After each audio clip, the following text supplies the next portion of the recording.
Hey guys, welcome to Youth Group. And if you're watching this before 7 o'clock on June 17th, we are going to have a Zoom call at 7. So um, be looking out for that. We would love for you to jump in. We're gonna play some games, just hang out. So yeah, and if you haven't joined our Bandits account yet either, you're gonna want to do that. That's where we're going to be posting a lot of our stuff. When we start getting back together, that's where we're gonna have all the information you need to know is gonna be on the Bandos account. Um, you can get that in our Instagram bio.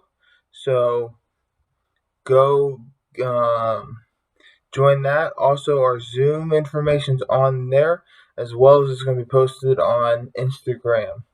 And I'll put it in the YouTube description below if you're watching this on YouTube.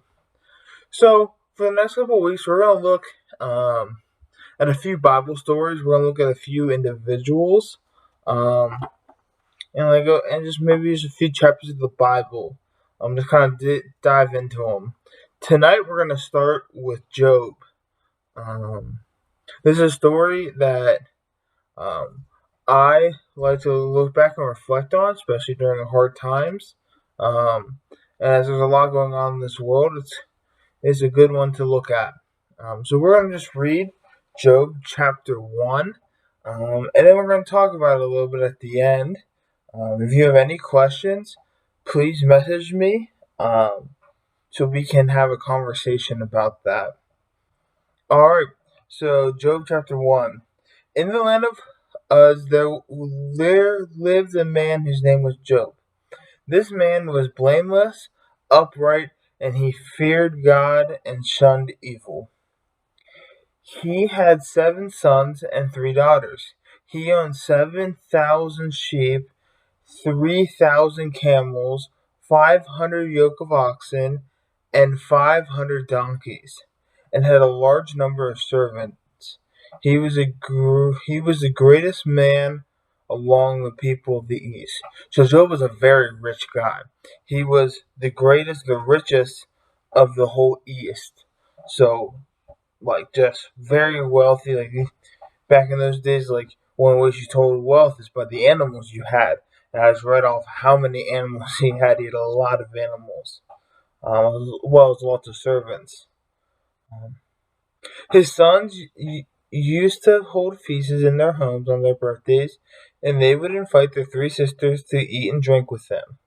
When the period of feasting had run its course, Job would make an arrangement for them to be purified. Early in the morning he would sacrifice a burnt offering for them, thinking, "Perhaps my children have sinned and cursed God in their hearts." And this was a regular custom for Job. So this is in the Old Testament um, before Jesus came and paid that price, um, and was the ultimate sacrifice.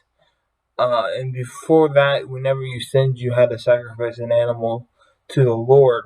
Um, and so Job would do that for his kids. He was that holy that he would do it for his kids, even if they didn't actually sin. He just wanted to cover their boundaries and make sure there was no way his kids were in the wrong. Um, One day the angels came and presented themselves before the Lord, and Satan also came with them. The Lord said to Satan, "Where have you come from?" And Satan answered the Lord, "From roaming through the earth and going back and forth on it." Then the Lord said to Satan, "Have you ever considered my servant Job? There is no one on earth like him. He is blameless and upright, a man who fears God and shuns evil." "Does Job fear God for nothing?" replied Satan. "Have you not put a hedge around him and his household and everything he has? You have blessed the work of his hands, so that his flocks and herds spread through the land. Because, uh, but now stretch out your hand and strike everything he has, and he will surely curse you to your face." The Lord said to Satan, "Very well, everything he has is in your power, but on the man himself do not lay a finger. Then Satan went on from the presence of the Lord. One day when Job's sons and daughters were feasting and drinking wine at the oldest brother's house, a messenger came to Job and said, the oxen were plowing and the donkeys were grazing nearby, and the Sabeans attacked and made off with them. But the servants, they put the servants to the sword, and I was the only one who escaped to tell you. While he was still speaking, another messenger came up and said, the fire of God fell from the heavens and burned up your sheep and servants. I was the only one who escaped to tell you. While he was still speaking, another messenger came and said, the Chaldeans formed 3 raiding parties and swept down on your camels and made off with them. They put your servants to the sword, and I'm the only one who escaped to tell you. While he was still speaking, yet another messenger came and said, your sons and daughters were feasting and drinking wine at your older brother's house, when suddenly a mighty wind swept in from the desert and struck the 4 corners of the house. It collapsed, and they are all dead. I am the only one who escaped to tell you. At this time, Job got up, tore his robe, shaved his head, and fell to the ground and worshipped. And said, naked I've come from my mother's womb, naked I will depart.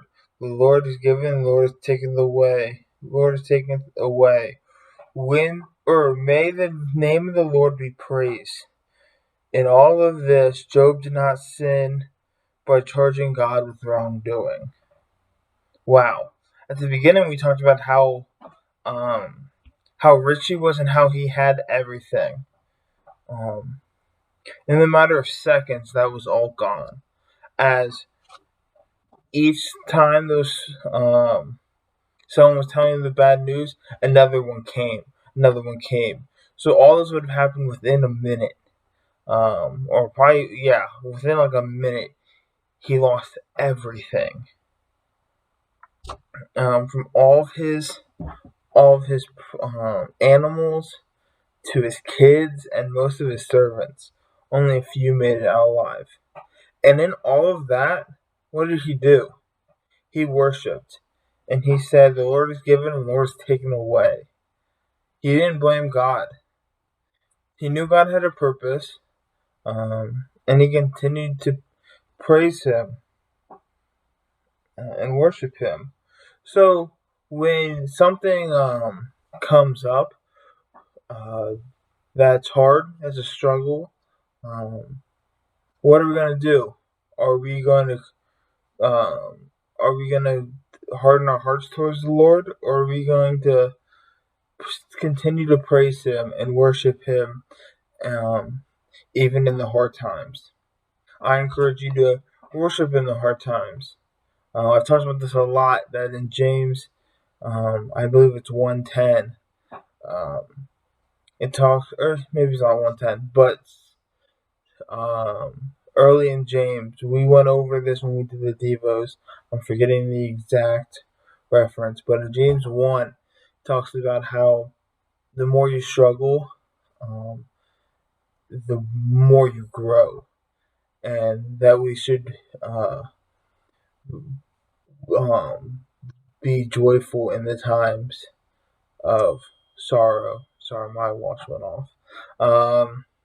So yeah, how can we look for God's face in the hard times? How can we continue to praise him? Stay in the Word, continue to pray. Look for the great things he's done in your life. Thank him for those. Use your talents to worship him. Sing a song, sing a worship song. Whatever is the way you best worship, continue to do that even in the hard times. It's not easy, that's why it's the hard times. And if you have any questions or you want to talk about this anymore, feel free to reach out to me. I would love to talk to you. Have a great week. I am praying for you. God bless.